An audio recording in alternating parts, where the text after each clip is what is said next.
ମେଘମାଳରେ ଶୀଘ୍ର ଆସୁଥିବା ଆମ୍ଭମାନଙ୍କ ପ୍ରଭୁ ଯୀଶୁଖ୍ରୀଷ୍ଟଙ୍କର ଅତି ପବିତ୍ର ଓ ବହୁମୂଲ୍ୟ ନାମରେ ଆପଣ ସମସ୍ତଙ୍କୁ ଆଉ ଗୋଟିଏ ନୂତନ ପ୍ରସଙ୍ଗରେ ପୁନର୍ବାର ମୁଁ ସ୍ୱାଗତ କରେ। ମୁଁ ପ୍ରଭୁଙ୍କୁ ଧନ୍ୟବାଦ ଦିଏ ତାହାଙ୍କ ଅନୁଗ୍ରହରୁ ଆଉ ଗୋଟିଏ ପ୍ରସଙ୍ଗକୁ ନେଇ ଆପଣମାନଙ୍କ ନିକଟରେ ଆସିବା ପାଇଁ ୟୁଟ୍ୟୁବ୍ ମାଧ୍ୟମରେ ଆପଣମାନଙ୍କ ସହିତ ପୁନର୍ବାର କଥାବାର୍ତ୍ତା କରିବା ପାଇଁ ପରମେଶ୍ୱର ଦେଇଥିବା ଏହି ଅପୂର୍ବ ସୁଯୋଗ ନିମନ୍ତେ ପରମେଶ୍ୱରଙ୍କୁ ମୁଁ ହୃଦୟ ସହିତ ଧନ୍ୟବାଦ ଦିଏ। ପ୍ରିୟ ପ୍ରଭୁଙ୍କ ଲୋକମାନେ, ଆସନ୍ତୁ ଆଜି ମଧ୍ୟ ପରମେଶ୍ୱରଙ୍କ ବାକ୍ୟରୁ ଆମେ ଆଉ ଗୋଟିଏ ପ୍ରସଙ୍ଗରେ ଅଳ୍ପ ସମୟ କଥାବାର୍ତ୍ତା ହେବା। ଆଜି ଆମେ ଯେଉଁ ପ୍ରସଙ୍ଗରେ କଥାବାର୍ତ୍ତା ହେବା ସେହି ପ୍ରସଙ୍ଗର ଶୀର୍ଷକ ହେଲା ସାଧୁ ପାଉଲଙ୍କ ଦୁଃଖ ଭୋଗ। ଆଜିର ପ୍ରସଙ୍ଗ ହେଲା ସାଧୁ ପାଉଲ କିପରି ଦୁଃଖ ଭୋଗ ପାଳନ କରିଥିଲେ। ଏହି ପ୍ରସଙ୍ଗରେ ଆମେ ପରମେଶ୍ୱରଙ୍କ ବାକ୍ୟରୁ ଅଳ୍ପ ସମୟ କଥାବାର୍ତ୍ତା ହେବା। ଆପଣମାନେ ମୋ ସହିତ ଗାଲାତୀୟ ପୁସ୍ତକକୁ ଆସିବେ। ସାଧୁ ପାଉଲଙ୍କ ଦ୍ୱାରା ଲିଖିତ ଗାଲାତୀୟ ପୁସ୍ତକ 4 ଅଧ୍ୟାୟ 19 ପଦ ଲେଖାଯାଏ, ହେ ମୋହର ପିଲାମାନେ, ଯେ ପର୍ଯ୍ୟନ୍ତ ତୁମ୍ଭମାନଙ୍କଠାରେ ଖ୍ରୀଷ୍ଟ ମୂର୍ତ୍ତିମାନ ହୋଇନାହାନ୍ତି ସେ ପର୍ଯ୍ୟନ୍ତ ତୁମ୍ଭମାନଙ୍କ ସକାଶେ ପୁନର୍ବାର ପ୍ରସବ ବେଦନାରେ ବ୍ୟଥିତ ହେଉଅଛି। ଏହା ସାଧୁ ପାଉଲଙ୍କ ଦୁଃଖ ଅଟେ। ଏହା ସାଧୁ ପାଉଲଙ୍କ ବେଦନା ଅଟେ। ସେ କାହିଁକି ଦୁଃଖ ଭୋଗ କରୁଛନ୍ତି? ମୋତେ କେହି ସମ୍ମାନ ଦେଉନାହାନ୍ତି ବୋଲି ସେ ଦୁଃଖ କରୁନାହାନ୍ତି।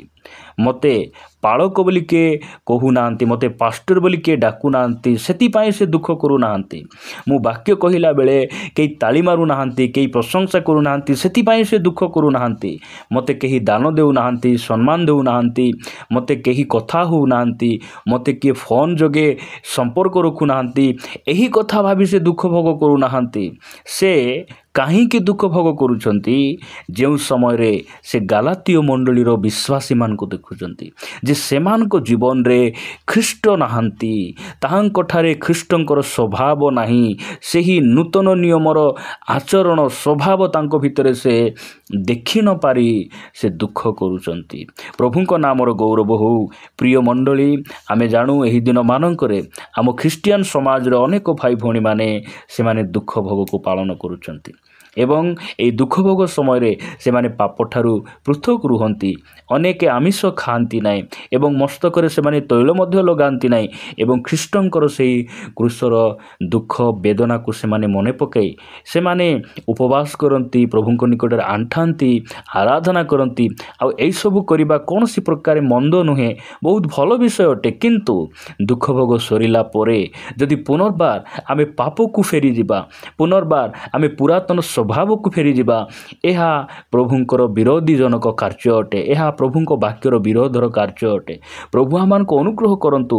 ଆଜି ପ୍ରଭୁଙ୍କର ସେହି ଦାସ ପ୍ରେରିତ ପାଉଲଙ୍କ ବିଷୟରେ ଆମେ କଥାବାର୍ତ୍ତା ହେଉଛୁ ଯେ ପ୍ରେରିତ ପାଉଲ ଯେତେବେଳେ ମଣ୍ଡଳୀର ବିଶ୍ୱାସୀମାନଙ୍କୁ ଦେଖୁଥିଲେ, ଯଦି ସେମାନେ ସହଭାଗିତାରେ ଆସିଲା ପରେ ମଧ୍ୟ, ସେମାନେ ମଣ୍ଡଳୀର ଗୋଟିଏ ବିଶ୍ୱାସୀ ହେଲା ପରେ ମଧ୍ୟ, ତାହାଙ୍କ ବାକ୍ୟ ଶୁଣିଲା ପରେ ମଧ୍ୟ ତାହାଙ୍କ ଜୀବନରେ ଯଦି ଖ୍ରୀଷ୍ଟଙ୍କ ସ୍ୱଭାବ ଆସୁନାହିଁ, ସେ ସେହି ପୁରାତନ ସ୍ୱଭାବକୁ ସେ ଯେତେବେଳେ ଦେଖୁଥିଲେ, ପାପର ସ୍ୱଭାବକୁ ସେ ଯେତେବେଳେ ଦେଖୁଥିଲେ, ତାଙ୍କ ହୃଦୟରେ ପ୍ରସବ ବେଦନାର ସେହି ଦୁଃଖକୁ ସେ ଅନୁଭବ କରୁଥିଲେ। ଜଣେ ମା ଯେତେବେଳେ ପ୍ରସବ କରନ୍ତି ସେମାନଙ୍କୁ ନୂଆ ଜୀବନ ମିଳିଥାଏ। ଅନେକ ମା ମାନେ ମୃତ୍ୟୁବରଣ କରିଯାଆନ୍ତି, ସେମାନେ ବଞ୍ଚିବାର ସମ୍ଭାବନା ମଧ୍ୟ ନଥାଏ। ଏହି ପ୍ରକାର କଷ୍ଟ ପାଉଲଙ୍କ ଜୀବନରେ ସେ ଦୁଃଖ ହେଉଥିଲା। ଆଜି ଆମେ ପ୍ରଭୁଙ୍କ ଦାସ ଭାବରେ ଆମେ ଏହା ଜାଣି ରଖିବା ଆବଶ୍ୟକ ରହିଛି। ହେଇପାରେ ଆଜି ଦୁଃଖ ଭୋଗ ସମୟରେ ଆମର ଦୁଃଖ ଭୋଗ ବାକ୍ୟଠାରୁ ଏକ ଭିନ୍ନ ପ୍ରକାର ଦୁଃଖ ଭୋଗ ନ ହେଉ, ଆମେ ବାଇବେଲ ଅନୁମୋଦିତ ଦୁଃଖ ଭୋଗ ଆମେ ପାଳନ କରିବା। ଏହା ପ୍ରଭୁ ଚାହାନ୍ତି।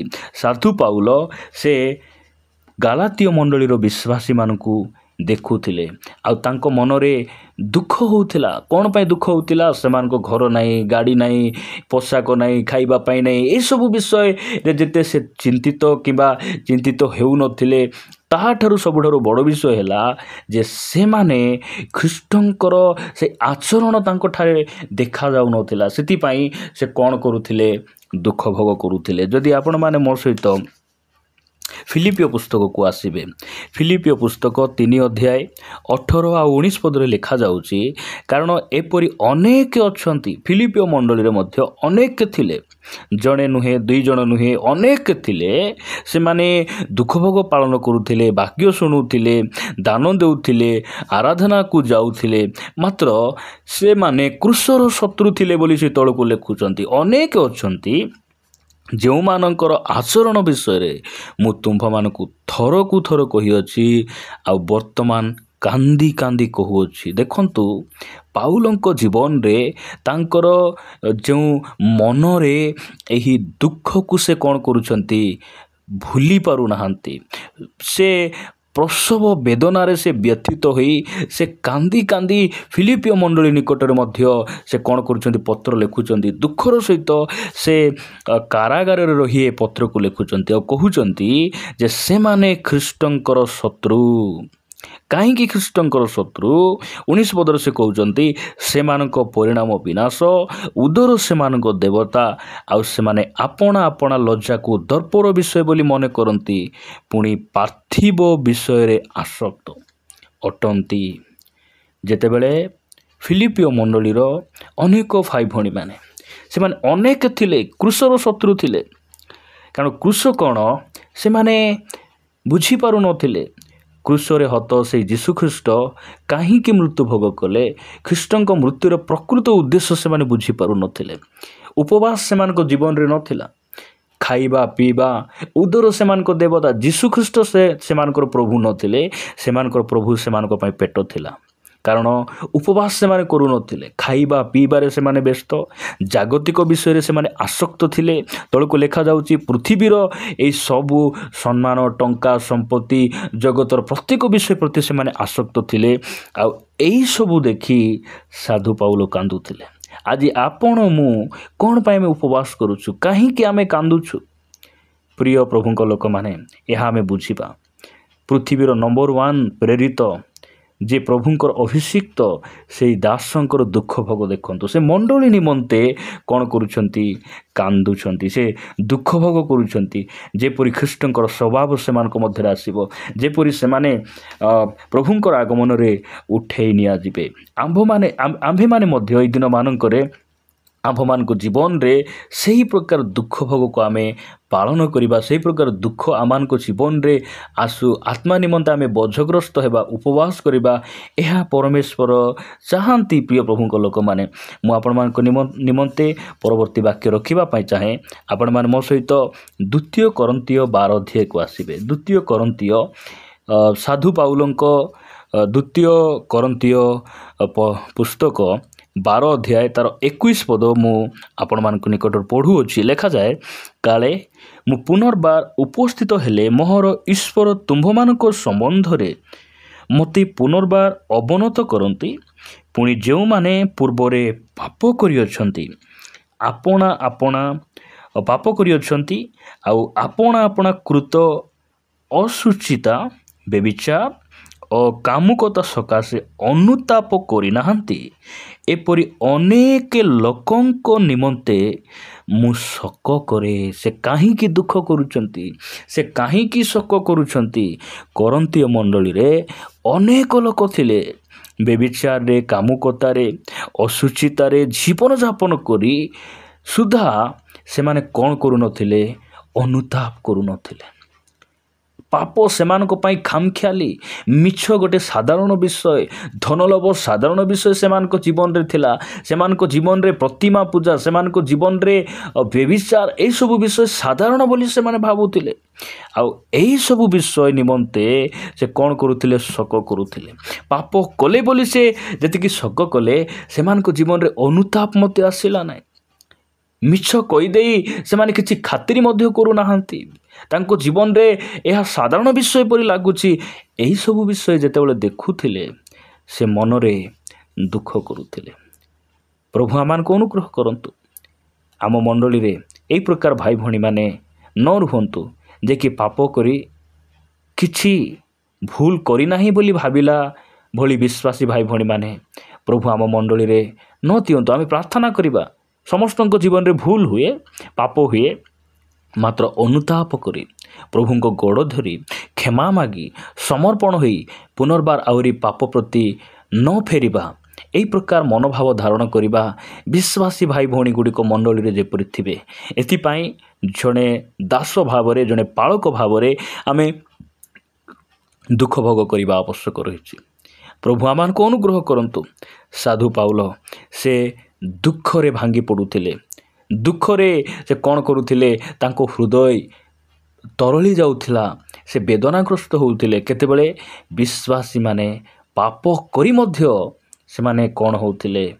ଯେ ସାଧାରଣ ବିଷୟ ବୋଲି ସେମାନେ ଭାବୁଥିଲେ।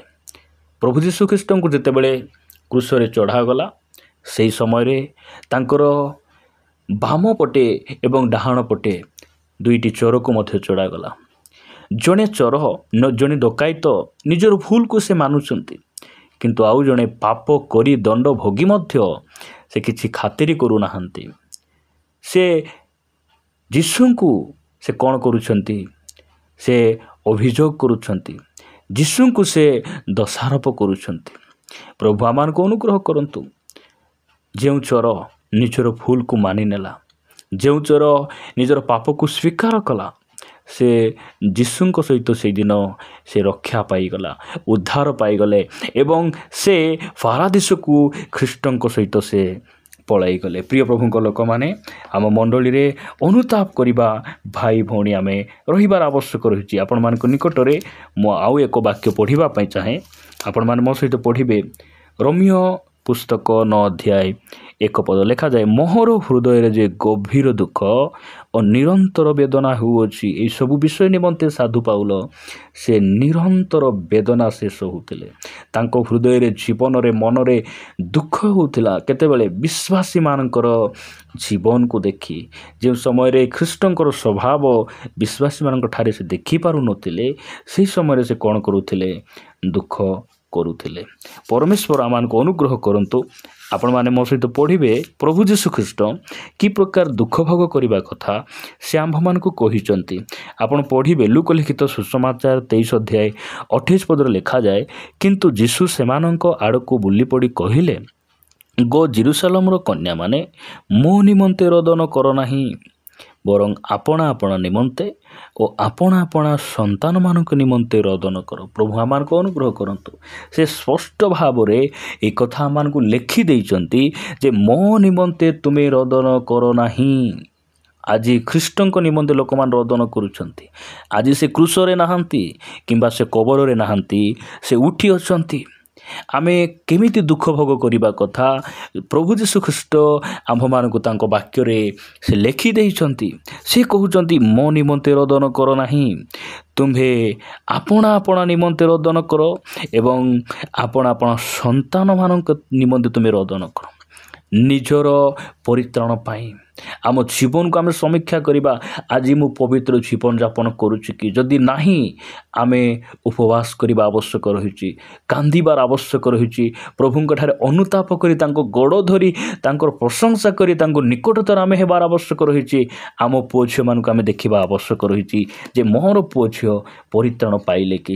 ମୋ ପୁଅ ପ୍ରଭୁଙ୍କ ପଥରେ ଚାଲୁଛି କି? ମୋ ଝିଅ ପ୍ରଭୁଙ୍କୁ ଭୟ କରୁଛି କି?